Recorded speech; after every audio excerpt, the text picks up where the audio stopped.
Welcome to October, my favorite and spookiest month, a month of haunted code and HTML hell. You may find yourself in Java's crypt or encountering the horror of Ruby entrails. If so, please enable automatic updates now and use only a FIDO key for MFA. After all, you wouldn't want your code editor to become ID evil. Cue the spooky laughter, which means this week we talk with Hillary Benson from Gitlab about equipping developers with the tools and workflows they need to be successful at writing and building secure code. In the news segment, Apple Pay picks up a hitchhiker, the poltergeists in JavaScript prototypes, open source gets help from a ghost. A root CA expires. Static analysis takes the descent into open source, and more. Find a quiet place and stay tuned for Application Security Weekly. This is Security Weekly, for security professionals, by security professionals.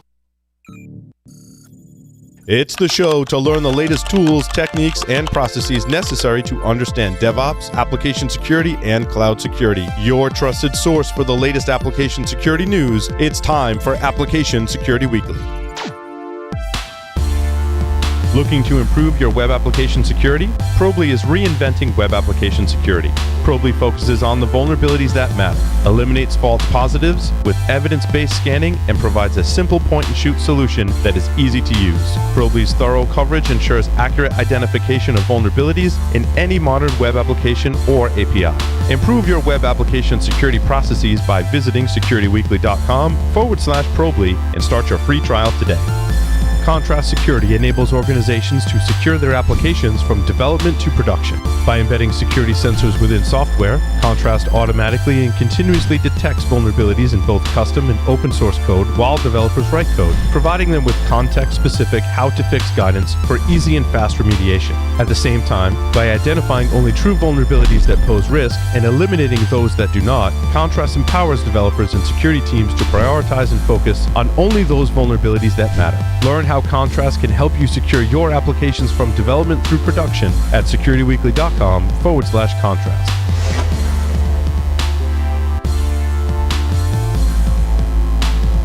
Software supply chain attacks are continuing to expose vulnerabilities in organizations around the world.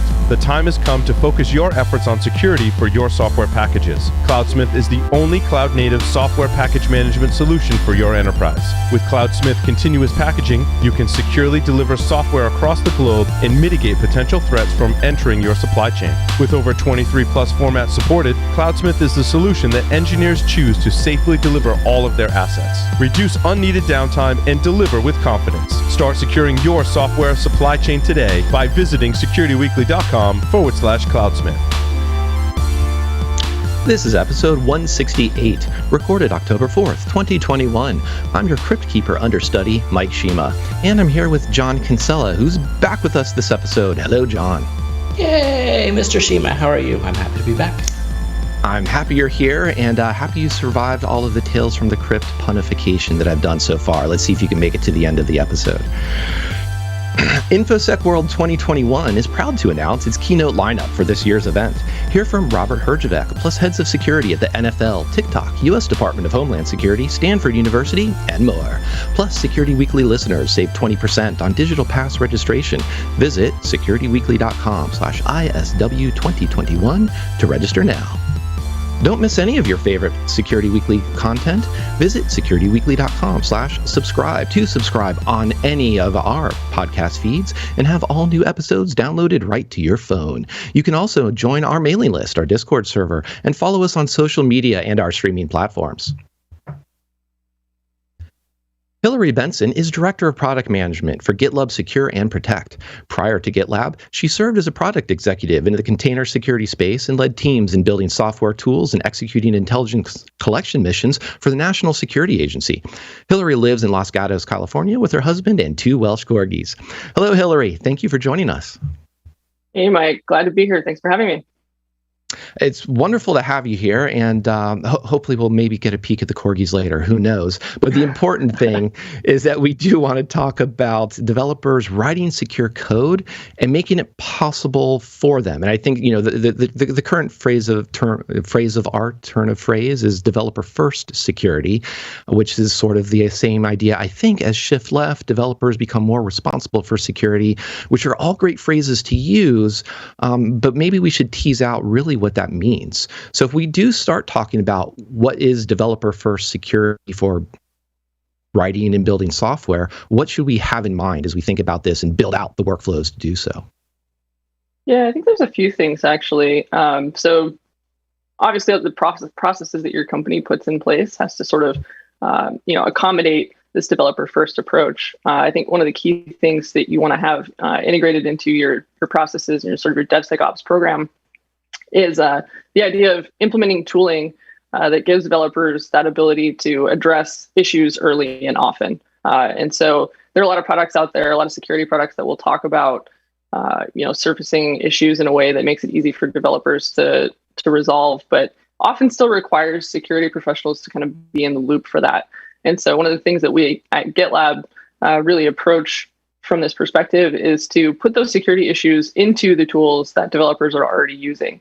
So for instance, in our product, you have the ability to surface introduction of vulnerabilities in the actual merge request anytime a developer is introducing new code into the project. And so it's basically focused on only the things that individual developer can control and what they're doing on a day-to-day basis, and keeps the scope of that limited to the code that they're actually introducing so that they can resolve those issues as they're going along rather than waiting for those issues to sort of make it to production and then get thrown back over the fence by security. And so a lot of what we're doing with our product is to kind of enable that type of workflow where you do surface those issues early and often. Yeah, and that's definitely a common theme, both the aspects of early and often, as well as why don't we work within the context of who's writing the code and when they're potentially making mistakes or writing the insecure parts of code are sneaking in, or the insecure configurations for that matter. But that does talk a little bit that we're, I think, maybe taking some of the AppSec team a little bit out of the loop, since we're putting the tools in front of the DevOps team, giving them the context.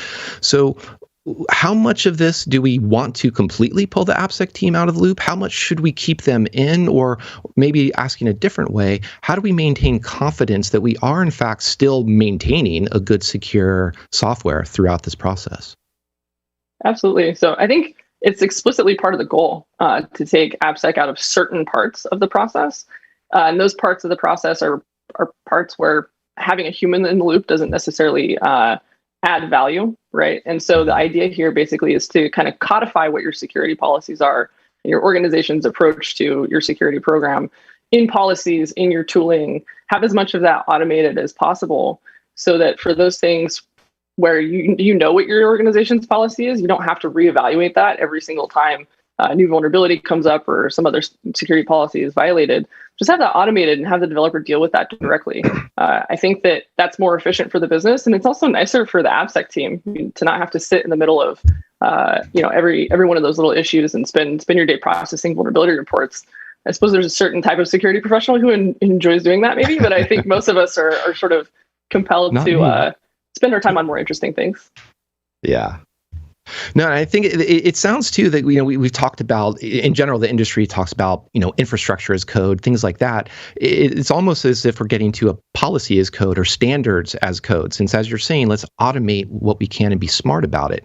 So then I think there's still going to be an aspect of AppSec needing to be a part of this process, or at least getting some feedback from developers, because there's, I think, a difference between here's a tool, developers, to find all of the potential misconfiguration issues, all the potential issues that are out of policy, out of standard.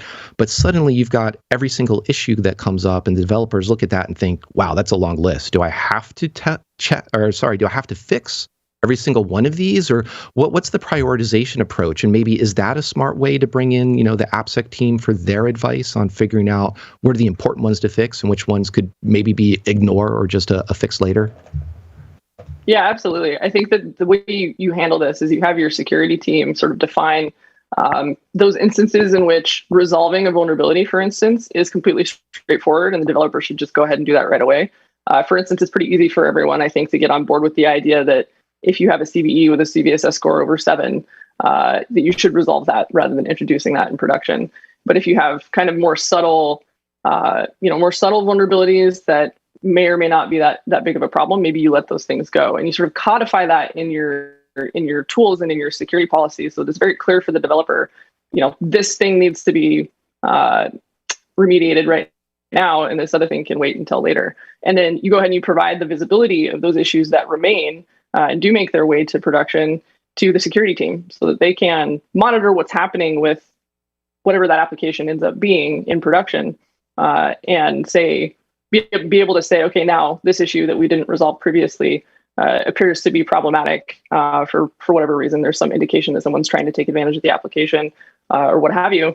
And then you can go and prioritize that issue. And so you still have the AppSec team in the loop here in multiple ways. They're setting the policy for what is a security issue, setting the policy for what needs to be remediated immediately, and then still monitoring all of your applications in production. And still, some of those issues will move all the way to the end, and then they're at the end of the pipeline, and they're running in production, and they'll have to go back and resolve those issues later.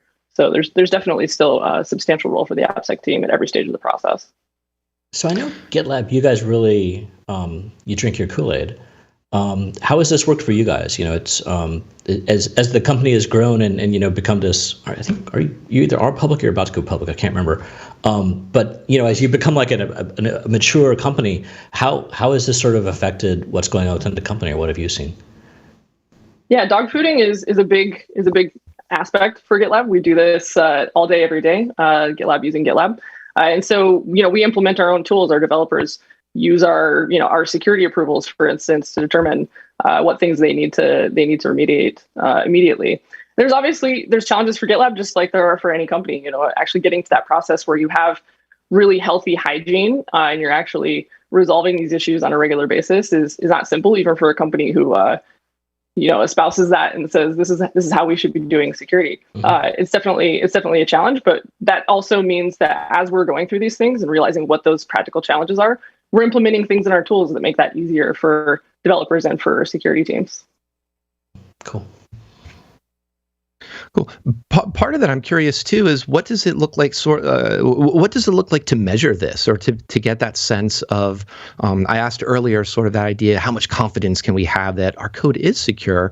But you're describing a lot of practices that internally that your own teams are doing to deal with vulns. Watch, some of them may get into prod, some of them are below a threshold of cats knocking things over off my shelf. Sorry for the noise. So I'm taking us here in sort of that direction of metrics, and so maybe let's start with internally. What are some of the things that you look at with your teams internally, just to say we're building secure code? This is actually safe to ship or good to ship now. Yeah, you can look at a variety of things. So I think some of the things that we would look at are similar to what any organization would look at, like number of vulnerabilities that are being introduced into the code on any given day, mean time to remediation, these sorts of things. And then we track those things over time. Actually, I can go ahead and kind of share out my screen here and give you sort of an example of some of the things that we look at. Hopefully you're seeing my screen now. So for instance, in terms of things that you would look at on a day-to-day basis, the developer, as they're introducing code into their project, can take a look at, for this, this individual code change that you're making, what are the security issues that I'm introducing and where are those things coming from? So what I'm showing right now on the screen is basically a merge request in GitLab that shows this code change that you made. You're introducing something with too critical and too high and 20 other vulnerabilities, and then you can look at, okay, what exactly is causing those issues to be introduced. And so on the individual developer level, you can be tracking these things very closely, all the way up to, if you take a look at our vulnerability reports, this is something I'm showing right now, a vulnerability report in GitLab. And this is something that the security team, the AppSec team, would be able to look at and say, okay, for all of the issues that existed in this project, all the different things that developers have introduced, where are we at? And you can track things like how many of these have open merge requests that are actually resolving these issues, how many have issues created. And so you have visibility in GitLab basically from the first step of a developer introducing a vulnerability at the individual level all the way to the AppSec team being able to monitor that sort of on a broader scale. I think one of the things is also that maybe is a little more subtle that you need to see that screenshot to appreciate is that there were multiple sources of those issues coming in. We saw DAST, SAS, container and scanning, and I think dependency scanning as well. And the reason I wanted to highlight that is that I'm pretty sure the developers don't really care necessarily what that source was, other than was this something I need to fix? Or as you pointed out, was it critical or high or something like that? So that also seems like just that smart abstraction when we talk about developer-first security to make them continue to be experts on fixing code and writing code rather than experts on running tools and understanding the nuances of SAST versus SCA or things like that. Absolutely. Yeah, I think, as a security professional, you can spend your entire career in security and still learn something new every single day. And so the idea that you need to find ways to give developers the right amount of education so that they're enabled is you're definitely sort of dancing on a fine line with that. And so what we try to do is provide information that gives a developer sort of a sense for security and where different issues come from. And just the way that we organize the merge request, for instance, is an example. You have the vulnerability there, and that's really what the developer cares about, but you sort of also can see where it comes from. And so if you have an interest as a developer to learn about these different aspects of security, you can go and do that and say, well, what is DAST? I don't even know what that is as a developer. And they can go and teach themselves. Some of the other things that we're looking at with this is providing education, for instance, for the developer right in that merge request, again, giving them the ability to learn just the right amount of information at the right moment. So say, for instance, if you're a developer and you're introducing, a SQL injection vulnerability into your code, if you don't know what that is, you might provide some educational training that is just about SQL injection and how the way that you write code causes those issues. And so by doing that, you're keeping the security education that you're giving your developers extremely focused on things that are very related to the work that they're actually doing, and not requiring them to go and learn a bunch of stuff that may or may not be relevant to them or may require a lot of investment in gaining security knowledge that maybe they don't need actually. So Hillary, let's see if this one goes somewhere interesting, Mike. One thing, and this is not a gotcha. This is you guys think a lot about this type of thing, so I think it could be interesting to see what your thoughts are on it.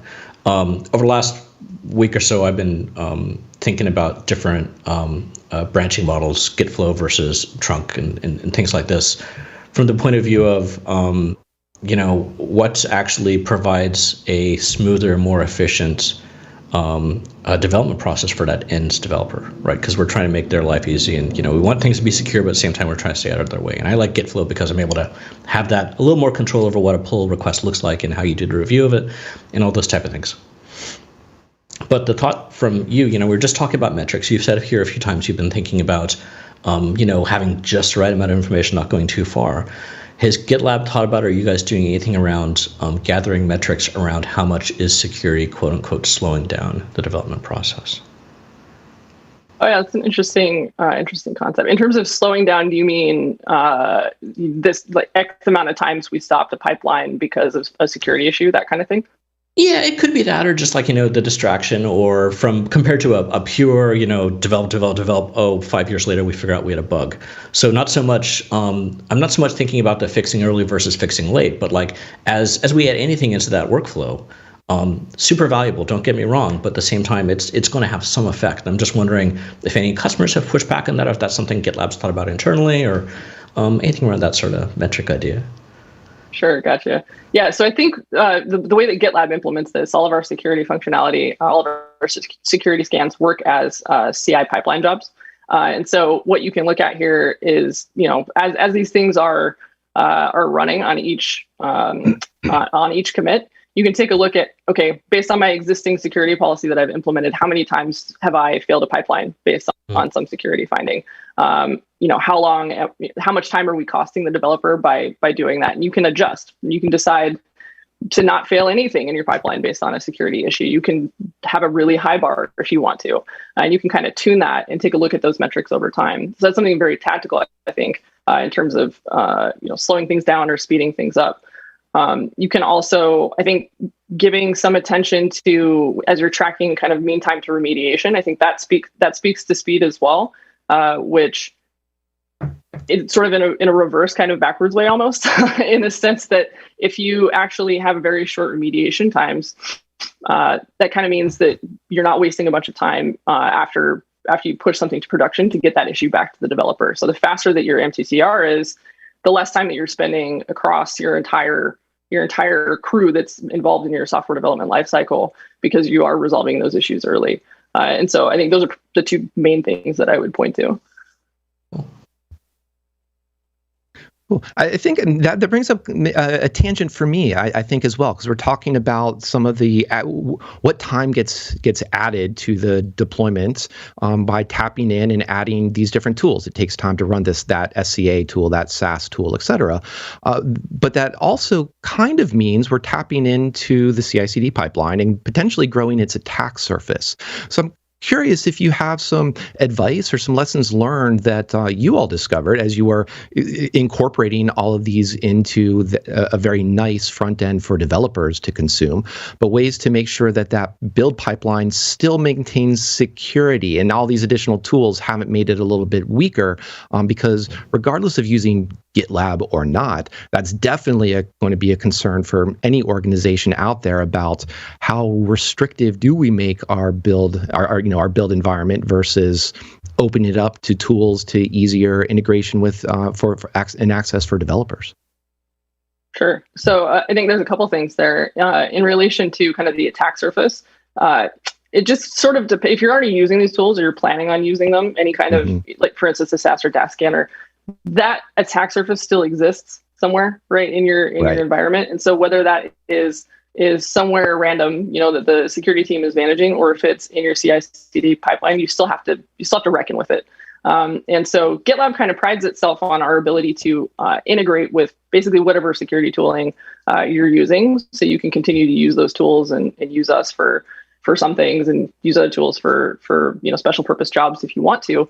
But we, of course, always recommend that folks use as much of our tooling as they possibly can. There's various reasons for that. Security is one of them. We pay very close attention to how we are developing our tools and ensuring that code is secure.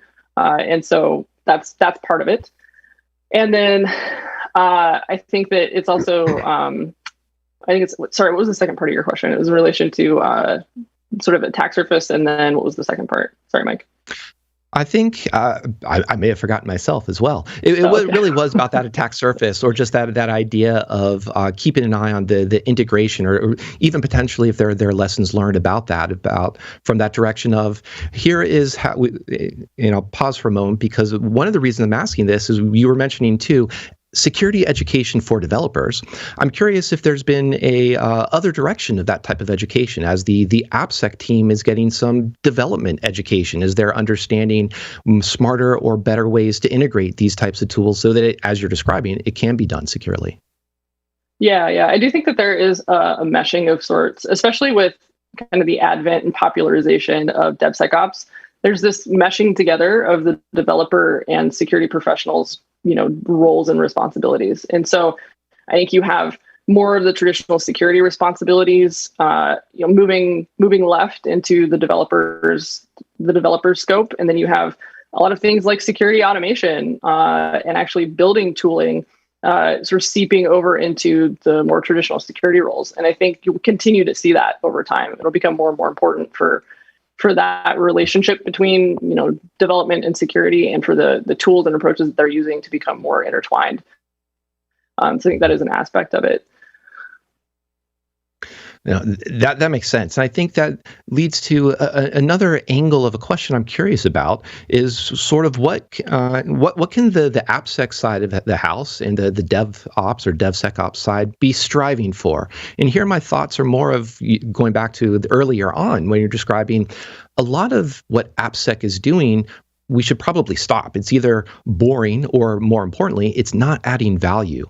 So maybe pick one of those two sides to start with, AppSec or DevOps. And what do you think, either call it sort of the future holds, or what should they be striving for in terms of kind of defining roles or a charter for their team, for example?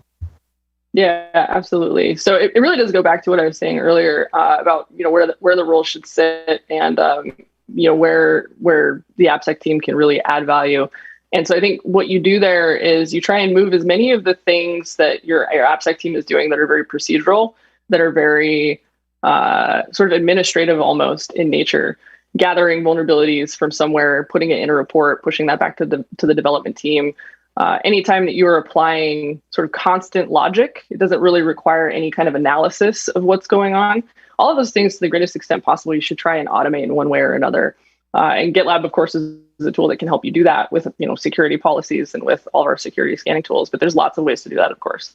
And so, as far as what you're doing with your security team, it's really evaluating how many processes do we have in place, how many activities are my AppSec team involved in that really require a human to sit and analyze something versus is this something that I can automate away? And then, the AppSec team can spend time on things that are, quite frankly, more interesting, right? More time on security testing and red teaming and coming up with new policies, looking at trending across what's going on at your company, focusing more on initiatives than individual issues. For instance, your AppSec team can be watching trends to see common problems that are popping up across your company. It's common. I'll go back to the SQL injection, vulnerability example that I used earlier.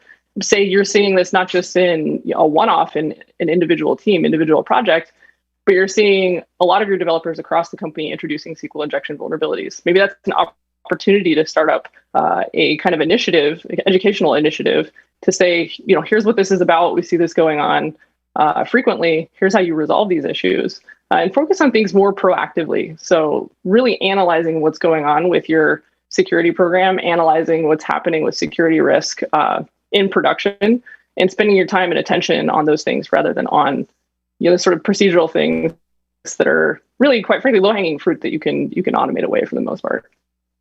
Yeah, absolutely. To use the phrase of the day, that makes sense. But I'm going to add too that it makes sense, and you're talking with us, so I think that you have some support from leadership about the philosophy behind this, about moving AppSec and DevOps teams towards this. What do you have advice for other organizations that are trying to do perhaps this type of transformation? Because I imagine it's going to be a little bit more difficult than just the AppSec team saying, we're going to stop looking for XSS and we're going to do something different, or we're going to replace. It can also be scary to hear we're going to replace the AppSec team with tools, because that doesn't. I know that's not what you're saying, but that could be something that people maybe mishear. So, what is the leadership aspect here? Or how do you get maybe buy-in to convince an org or something to point to where you can say these are the foundational changes we want to make in how we approach the building software, not let alone building software securely? Yeah, absolutely. So I think especially this comes up a lot in the context of companies wanting to start up a DevSecOps program or operate more in a DevSecOps kind of format. And I think first and foremost, you have to make sure that your leadership team is really on the same page about why they're looking to do that and what your goals are. Because DevSecOps means something different to everyone you talk to. And so yes. I think a lot of that is because every company is different, right? And so you need different things at different companies. And so first and foremost, you need to have your leadership team really on the same page that we have ABC challenges. And as a result, we want to address that by, implementing a DevSecOps program, and then need to discuss, okay, what are the processes that we're trying to put in place to achieve a DevSecOps program? What do we want that to look like? And then say, okay, what tools will help us achieve those goals?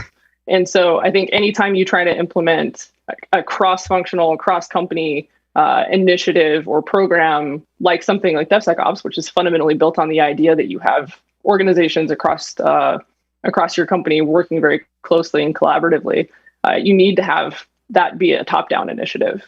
You need to make sure that everybody is on the same page and marching in the same direction. Otherwise, do more from the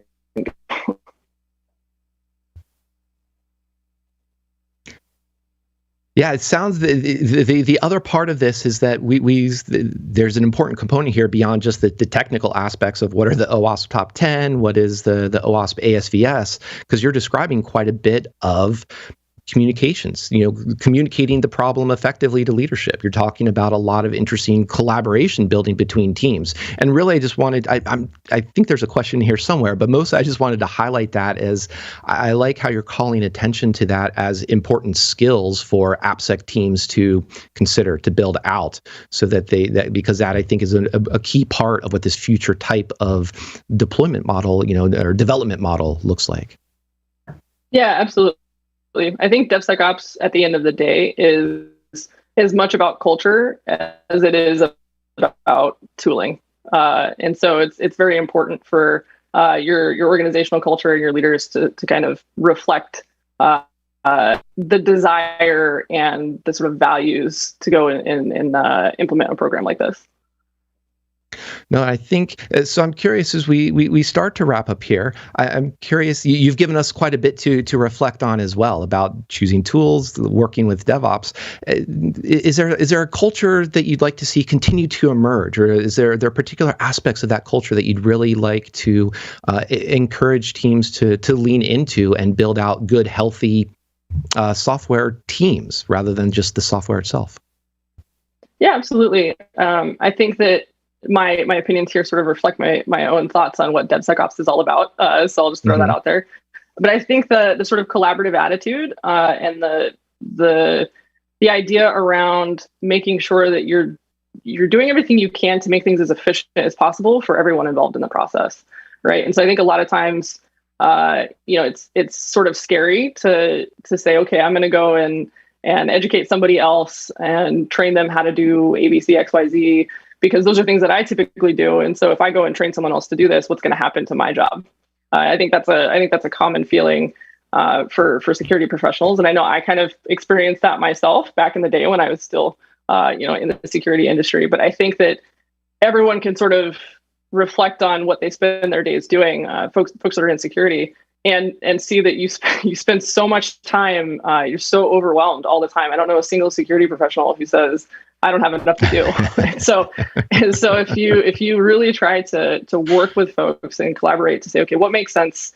What's most efficient for the developer to take? What's most efficient for me to focus on as a security professional? What makes the most sense for your DevOps teams, like the folks who are actually managing your infrastructure, and really look at that collaboratively and look at the mission that your company is trying to achieve and what's best for the team and the company. And those sorts of things are sort of where you need to start. I think there's a lot there around communication and transparency, and I could spend all day elaborating on GitLab values. I think the short of my answer is go read our page on GitLab values, and you'll see what I think you need to do in order to implement sort of a healthy working culture. And I think at the end of the day, that overall healthy working culture is kind of what you need in order to be successful in building a successful DevSecOps program as well. I think that's a wonderful message. And as predicted, we've also run out of time, even though we have tons more I think we could talk about. So I want to say thank you, Hillary, for joining us. Thanks so much, Mike. It was a great conversation. If you'd like to learn more about GitLab, visit securityweekly.com/GitLab.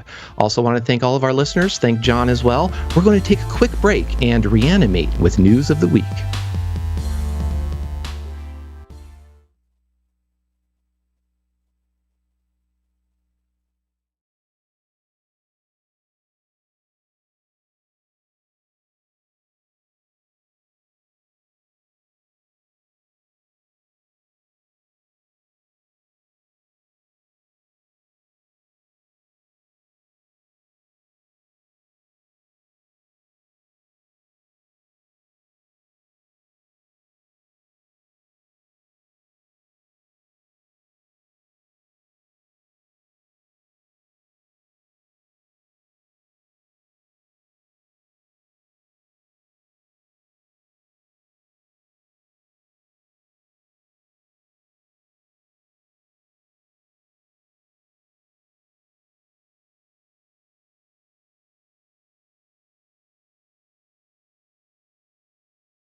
We discuss application security a lot on this show, and we know that the implications for code security have become even greater as cloud adoption accelerates software development. Shift Left bridges the gap between security teams and developers to find and fix vulnerabilities accurately from the source. Shift Left Core is an innovation in code security with industry-leading accuracy and speed. It combines next-generation static code analysis, intelligent software composition analysis, secrets detection, security insights, and contextual developer security education in one easy-to-use platform. Learn more and create your free account at securityweekly.com/shiftleft.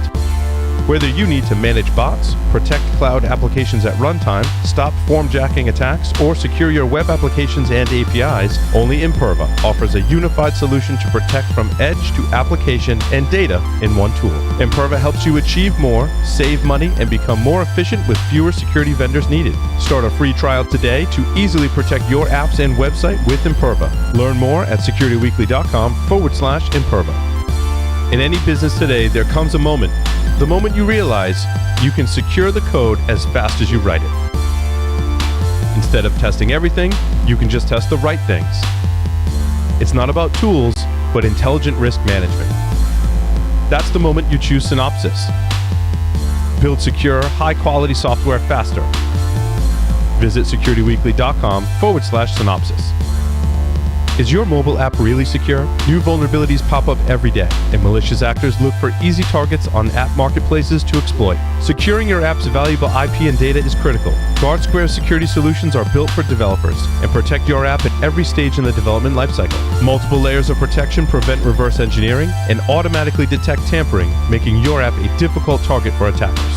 Learn more at securityweekly.com/GuardSquare. Welcome back to Application Security Weekly. I'm your host, Mike Shima, joined by John Kinsella. Security Weekly Unlocked will be held in person this December 5th through 7th at the Hilton Lake Buena Vista. We'll have keynotes from Melissa Miller, John Strand, Leslie Carhart, and Dave Kennedy. Visit securityweekly.com/unlocked to register and check out our exciting lineup. Also, join us October 21st to learn why zero-knowledge encryption matters. If you missed any of our previously recorded webcasts or technical trainings, they are available for your viewing pleasure at securityweekly.com/on-demand. And this, Mr. Kinsella, brings us to the news. Glad to have you back again with us to talk about all things news. I don't think we have too much on the Microsoft side of things, so hopefully we'll protect your brain a bit. But we might as well start off with two articles about Apple. I've got one and you've got one, but you've got one about cross-site scripting. So tell us what cool and complex and highly sophisticated cross-site scripting vulnerability has been discovered. Oh, man. I think the folks down in Cupertino decided to try and play catch up with the folks in Redmond. I don't know. Maybe the planets aligned. This one's. There's three actually. I decided not to put in the third. I only wanted to cause so much focus on a particular single vendor. But so this one is interesting. We talked previously about Apple AirTags. Came out earlier this year. Seemed like neat things. My friends seem to be really into them.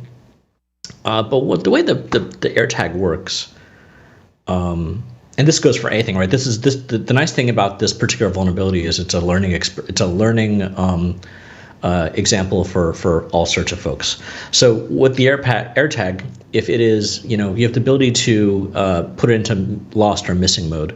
So if someone else finds it and they bring their phone to it, it will pop up. I can't remember the exact details, but the idea is it'll say, hey, this is the person's phone number, or click on this link to go over to the Apple site and find out how to contact them. So it turns out that field is whatever a user puts in, and there's no sanitization, or at least decent filtering, and everyone knows where I'm going with this. So you bring that up on someone's phone, they click on the link to go wherever they're supposed to be able to go, and there's now the ability to do either credential hijacking or redirection or any of the fun games we've been doing with cross-site scripting for about the last 10, 15 years now. So, it seems like they didn't think about it at all. They just put a field there where someone could put a value into it and they said, hey, Bob's your uncle. And now we've got all those things floating around out there, and hopefully you're not going to be able to fix it easily on the AirTag side of things. Maybe you can do a firmware update, I guess, possibly, but it would be quite simple for them to update found.apple.com to do some filtering after the fact on the rendering side. And as of the last time I heard about this, the story is about a week old. They haven't started doing that yet. So maybe they'll sort of catch up a little bit. But yeah, that's our first one for today. Let's see if we can go uphill or downhill from there.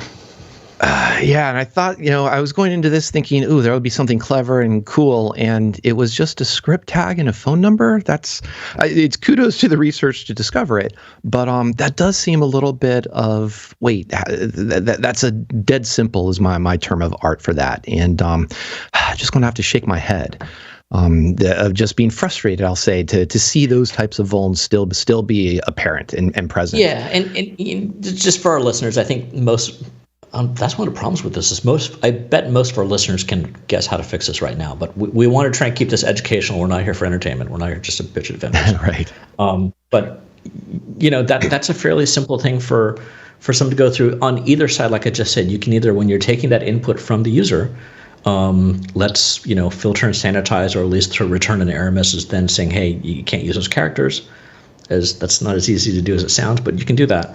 Or on the reverse side, escape and encode everything left and right possible, so that even if someone has the best cross-site scripting example in there, still make sure that what you're actually rendering back out on that API call, not the browser, but on the API call, is fairly sanitized. So that's why we are starting our segment here with so many eye rolls. So as I said, we'll see what we go in here. We see where we can go, but we will do a callback to the opening segment of October. And when I was recommending FIDO only for your MFA, because in this case, there's the vulnerability and then there's the exploit. The exploit in this particular article was calling attention to credential theft. But if you have multi-factor authentication enabled for your iCloud account, yes, it's going to be bad, I will agree, to lose your credentials, especially if you've made the mistake of reusing them elsewhere, for example, in your email account. But if you have multi-factor authentication enabled, you probably, or you very should be strongly protected against that particular type of attack. So it's still something that should be fixed, but you as the end user can still also protect yourself from the faults of software. And that's a general comment. And the reason I wanted to highlight that is talking about what can be done on the exploit side of vulnerabilities, because I think that's a segue into this other article that I picked out about Apple Pay Express Transit. And here some researchers had a pretty neat research article. There's a PDF linked to in the show notes that basically says they can spoof what a transit terminal looks like, and then collect payments from a iPhone. Now, the article I linked to is a pretty concise threat model summary of that. I think I pretty strongly agree with, at least for the moment. We'll see what John does to convince me of what the issue is. Basically, there is a usability, a user experience design in this particular feature. You don't want to slow people down as they're trying to exit from transit stations, especially in the underground, in the London Underground. It gets pretty crowded as is. So the design choice was you don't need to unlock in order to pay for transit, because that unlock step, you either have to hold it up to your face or do something else that's going to slow things down. So that's one setup right there. So I'm going through the business context of a bit of why the design is like this. But then there is this attack, which the researchers figured out. They say, I can be a transit terminal, and I'm going to charge $1,000 transaction to this locked iPhone and collect money. Well, then the counter to that is to say that vulnerability may exist, but payments can be a complex system, or I should say payments are a complex system.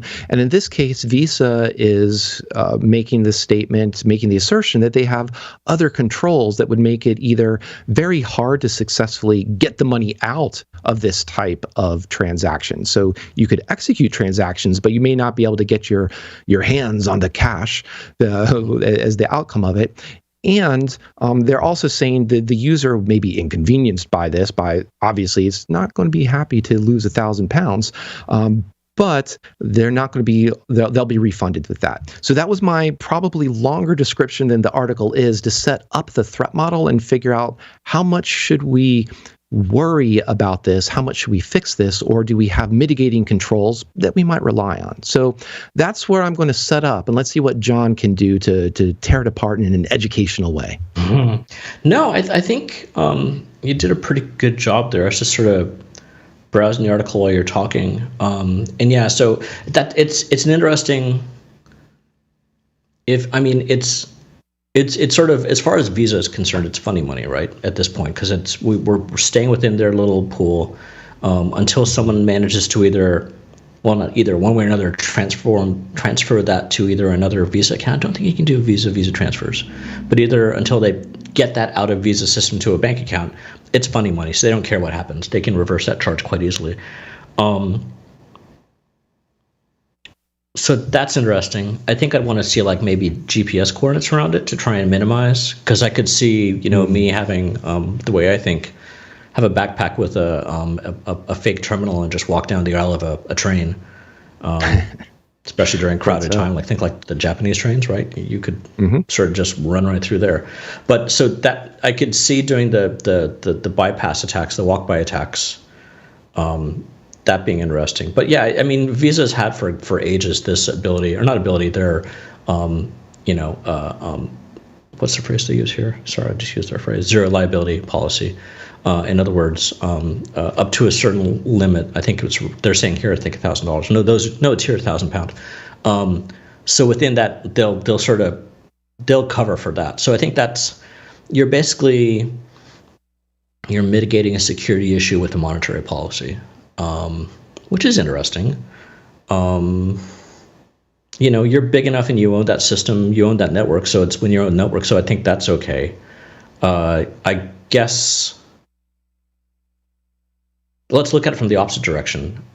Could you say that your iPhone actually wasn't tagging on a real turnstile and that someone was tampering with your phone and those charges aren't from you?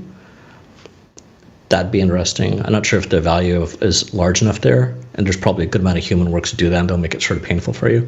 So it's an interesting way to deal with it. I'd rather see some sort of crypto on that contact process and actually have that bit signed a little bit better. But yeah, not horrible. No, not horrible. And I think, and I like where you're going. To be clear, the crypto was cryptography there. Yes. And I think it's sort of like we were just talking about cross-site scripting in the other article, and there's reflected cross-site scripting and there's stored cross-site scripting, which could be a bit more consequential as demonstrating credential theft. Still bugs to address, and you suggested some interesting ideas here too about ways to harden this process and build better attestation between the terminal and the iPhone around this. But yeah, I think it's a good type of item to bring up, because I think threat modeling isn't always so stark that here is the vuln to fix, go forth and fix it. And I think that's one of the other reasons I wanted to bring up this article, is to get the AppSec teams, AppSec mentality out of the idea that everything must be fixed now. Let's add some business context. Let's talk about how do we figure out how to get to that prioritization to say, development team, this is something that needs to be fixed in the next sprint versus this is something that maybe needs to be fixed in the next quarter or even next year for that matter. So that's one of my ulterior motives. On ulterior motives, another one is to figure out, do I care about vulns? So prototype pollution, I've heard about this for quite a while, not because I'm smart, just because I'm paying attention to Black Hat conferences, for example. And I think we've seen the array prototype be manipulated by Jeremiah Grossman at least 10 years ago, if not longer than that. And it's always been a pretty clever and interesting vulnerability to me, because it's taking advantage of some really fundamental ways that JavaScript works.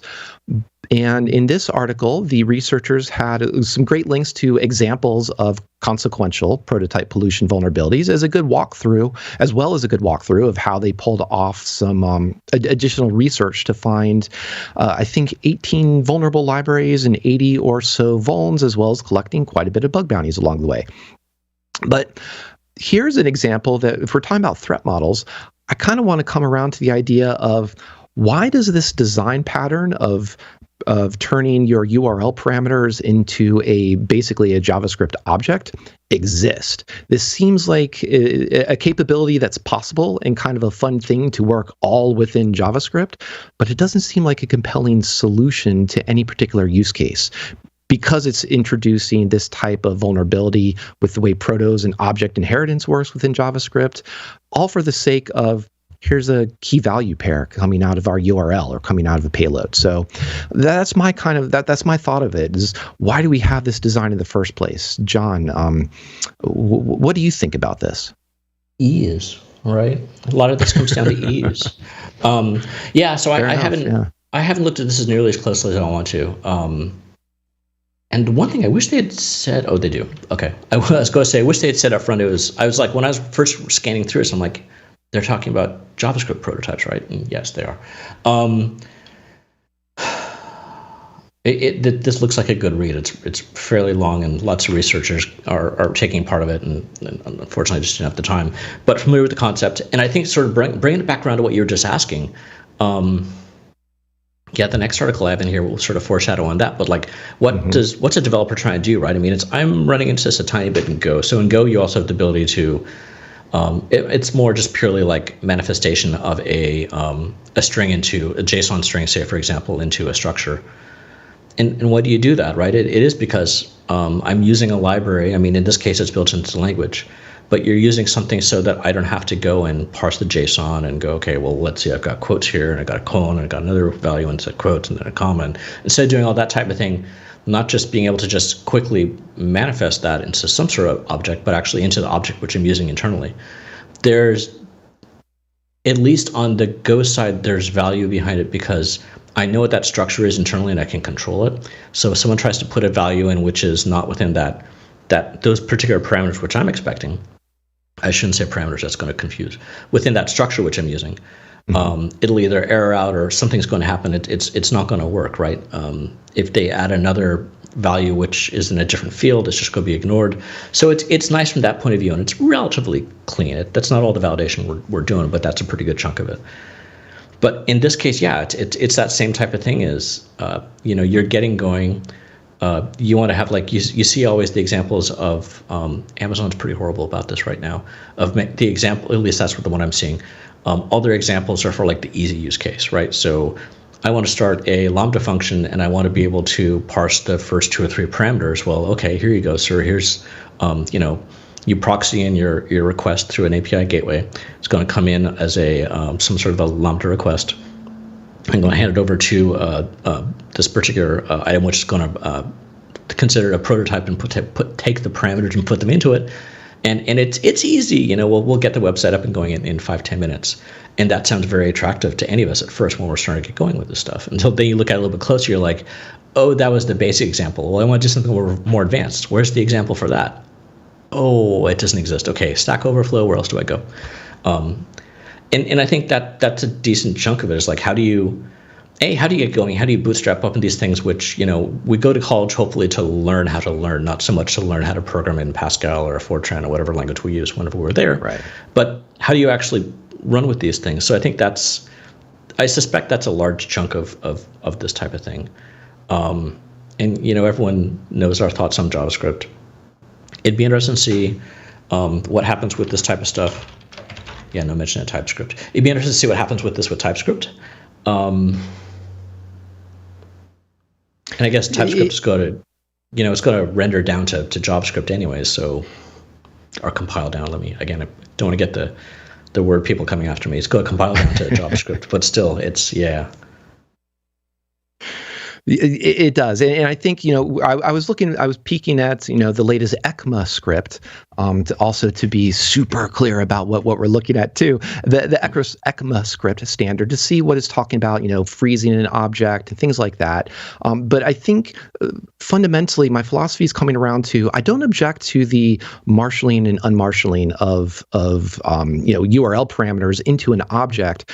For example, protobufs are actually really good about this. They can be pretty complex, but they have some good security features built in, whereas doing this with JavaScript objects, there's a lot more potential to make mistakes, and that's more of what I'm objecting to, is that we're sort of misusing something that is going to make things potentially worse, harder to secure. At least it's not XML, so I will give them that, but it's not JavaScript. But I think, John, you were also saying, you were alluding to another article that you had captured for this week that I also think turns us from, once again, talking about vulns onto the developer's perspective, or what can we do, what can we think about to make software more secure.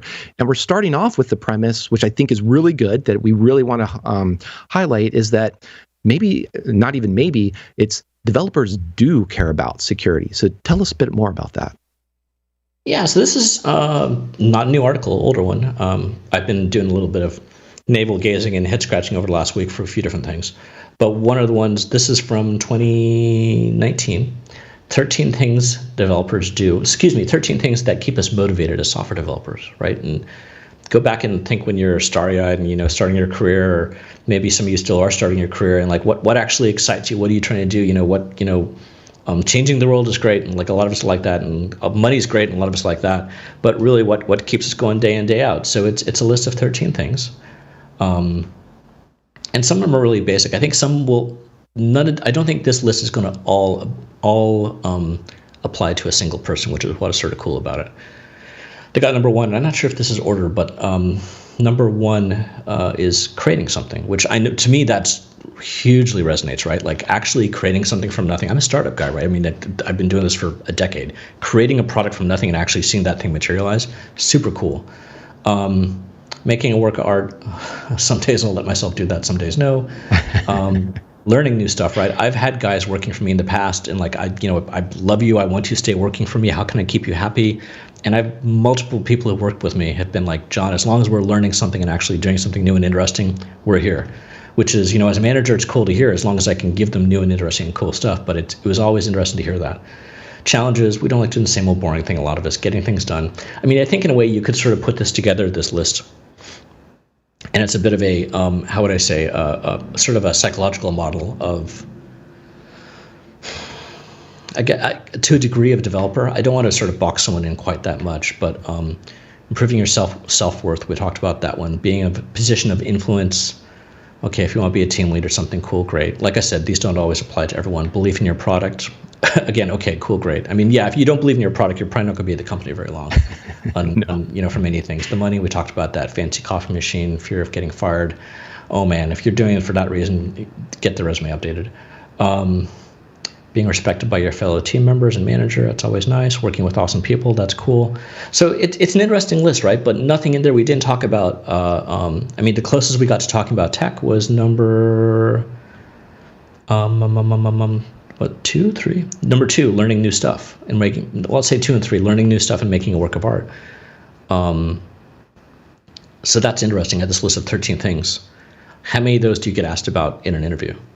How many of those do we talk about, or pretty much any Security Weekly podcast talk about, right? There's so many of these things going on that are actually driving people to do what they do that are, security is sort of an afterthought. Let's be honest, unfortunately. So once we know that, this is why a lot of my thought process goes into now, like once we know that security isn't our core focus, how can we make things easy enough that people can either embrace security along the way, or it doesn't annoy them?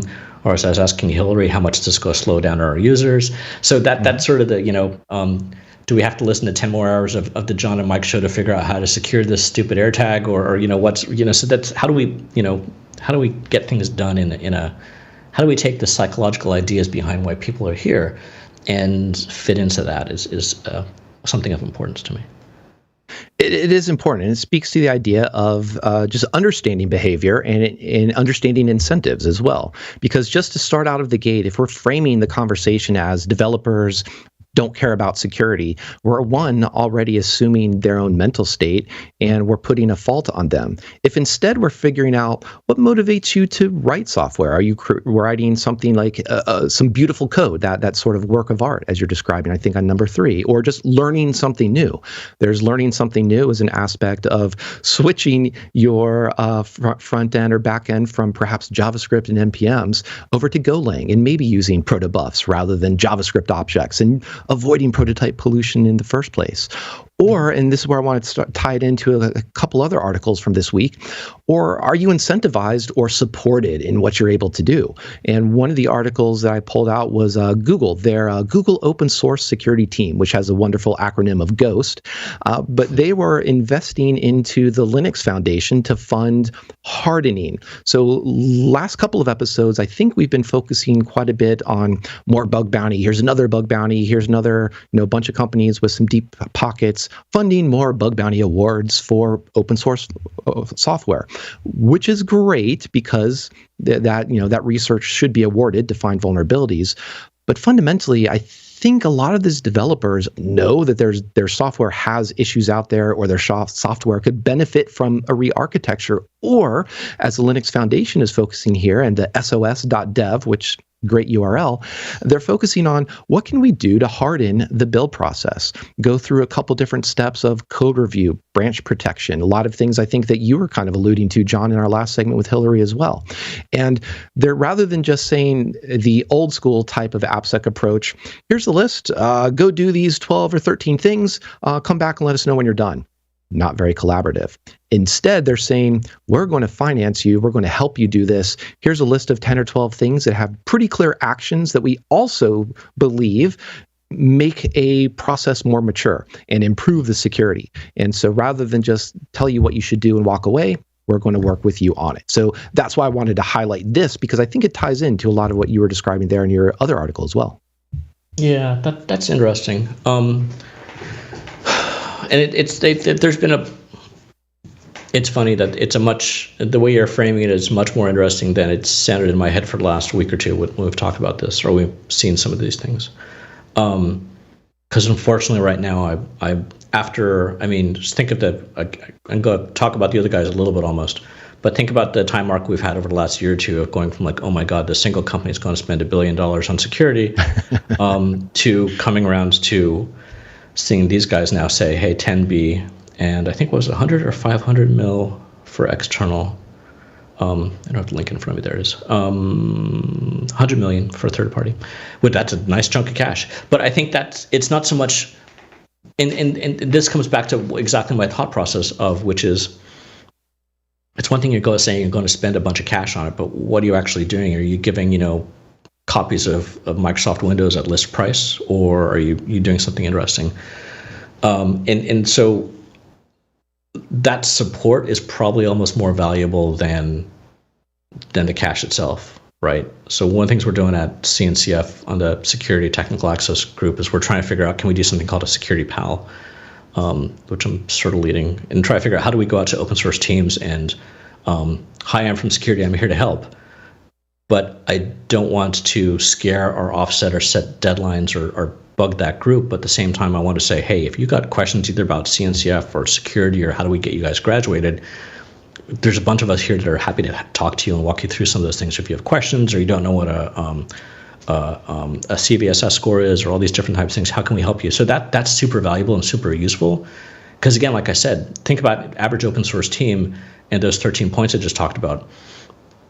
Those 13 points are for someone why they get into software, not even why they get into open source. I can tell you, right, that's really more of a pure love of the heart for those who aren't doing as part of the day job.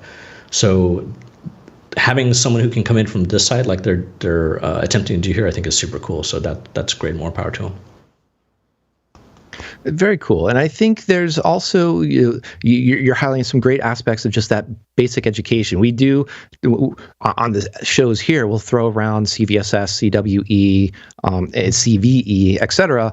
No need to explain what they are. But once you start talking to developers, their eyes can glaze over, because also how much should they really care about that versus, here is a cross-site scripting that impacts users of our AirTags in this manner, and we actually really care about credential theft, and so this is why, here's some ways to counter it, versus, this is a CVSS, a 9.8 on the CVSD3 scale, and you should fix it within 1.7 days because the industry average, and hopefully everybody's eyes are glazing over, despite my excellent voice acting right there. Yes.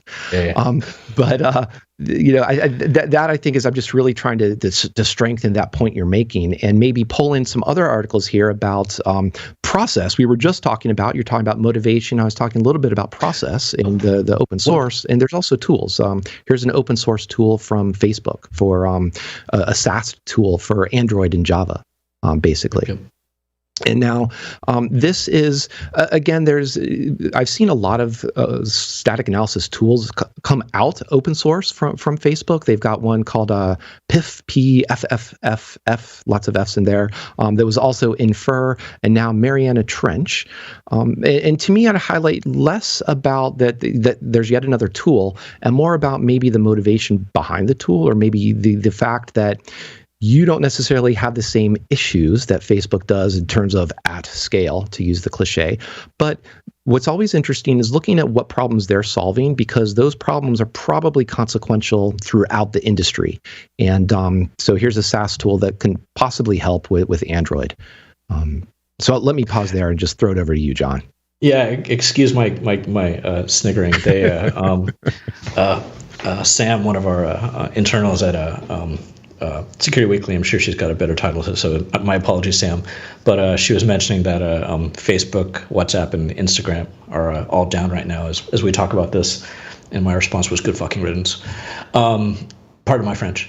But yeah, no, so, I mean, again, great CA thing from Facebook, right? I mean, they... let's just address the elephant in the room, right? We know that the public questionable things going on with that group, but they've got a great security team. They've had great security people go through this. And so it's cool to see their tools are really, most of the stuff that's come out of, I mean, if you think about actually what we do on a day in, day out basis, a lot of the better open source tools which we use are coming from Facebook. So put that in your pipe and smoke it. This is an interesting one. I know there's still a ton of people doing JavaScript. So, Java. One day I'll be able to say that about JavaScript too. So yeah, it's valuable, and I'm glad to see them bring something like that out there, and it can help us. I want to go back to the previous one for 2 seconds, the Google article. Folks should go and hit up that blog, because one thing I forgot to mention is there's a bunch of good links out of it to other places. Like we talked about SOS, but also like they mentioned at least 2 different groups, both core infrastructure as well as OSSF, Open Source Software Foundation, I think it is. Both have algorithms now around how to come up with, how do you prioritize and scale the importance of an open source package which you're using from the point of view of security. So how do you figure out the criticality of a package in your stack? And I think that's probably being we should probably cover that a separate 20, 30 minutes, right? We should come back to that another week. But anyways, yeah, the JavaScript, cool, great. Glad to see them open sourcing things. And hope our friends over there get their stuff back up online pretty soon, because I'm sure a lot of people are having to work because they can't go to Facebook. Yeah, and I did throw in some links to salsa.dev and the OSSF scorecard, because yes, I agree. Those are good actionable ways of how do you make recommendations that actually move the needle, to use the cliche, of security. So check those out. Definitely, we're not trying to do some reputation laundering for our FB friends, but definitely highlighting some open source tools around SAST, or I'm going to pull in another article real quick near the end here, just about fuzzing. And there's an article here, it's more of an overview about what fuzzing is and how it can be helpful. It does have some links to additional tools. So it's a little bit more of why you should be using it rather than how to use it, just to put that in perspective. But it's a great way as you start to mature your development process. Bring fuzzing into it. I really want to push on that, because I think it can be a really effective tool if you have the people and budget to invest in doing so. But maybe one thing to wrap up on, we're talking right now, John, about developers care about security. Developers just need the tools, they need the support to be able to do security effectively, as well as prioritize it. But then there's always the basics that's going to come back and bite them. I'm not even talking about cross-site scripting this time. I'm talking about a root certificate that's expiring from Let's Encrypt. And again, this is not, Let's Encrypt is doing great work, not to pick on them, but just more of highlighting certificates expire. we actually know when they're going to expire. For those of you who want to dive in and do the mental ASN.1 parsing of an X509 certificate, just look for that expiration date. And it says, September 29th or whenever this one was. So we know that's coming in the future, but it still can be hard to keep track of, to remember, to plan for, as well as I think the bigger point I wanted to make, what happens when you have these long-term, long-lived certs, but you have longer-lived IoT devices, applications that aren't going to be easily updated or maybe don't really have any ownership to update anymore when all they need to continue working is one little cert update. I guess I'm throwing that out there as the cautionary tale for our security side of the fence to figure out what can we do to better help the developers here. So, don't know how do you think we should wrap this episode up, Mr. Kinsella? Really quickly on that one, let's talk about availability of the CIA triad. From the point of view, as security people, we are to a point responsible for security. From an operational point of view, we should be monitoring everything. I was using Nagios, not to get out my cane, but it's not a new thing to use a monitoring tool to monitor the expiration date on your TLS cert. These guys are awesome. I mean, I've been bitten by Let's Encrypt expirations in the past. It's when you use a new, cool, great technology like that, you got to figure out what's our threat modeling around it. But so that said, here's where I'd like to end.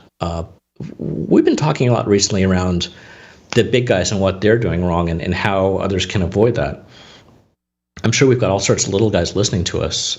Hit us up on Discord or email or Twitter or any of the standard ways. If you've got a problem you're trying to figure out application security wise, or something in that space where you'd like, hey, let's have these two guys talk about it on air and have a conversation in Discord, hit us up.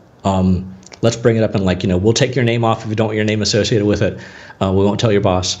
But yeah, let's see if we can help other folks out there and make some of that software a little more secure in the beginning, so that we won't be talking about you after you guys go out to launch. Happy to have that and sort of make it a little more interesting for some of our listeners too. That's a great call. And I'll even add, too, since you did mention it, that security pals, as you're talking about from the CNCF tag that you're participating in, come over and drop into the Discord as well. Obviously ping John about some things you'd love to hear, but possibly, too, there's some topics we could just help elucidate, to use a fancy word, along that for the developer side that we want to expand on our listenership here. So thank you for that, John. Thank you once again for being back. Thanks, everyone, for listening. We're going to return next week in a spine-chilling sequel to Application Security Weekly.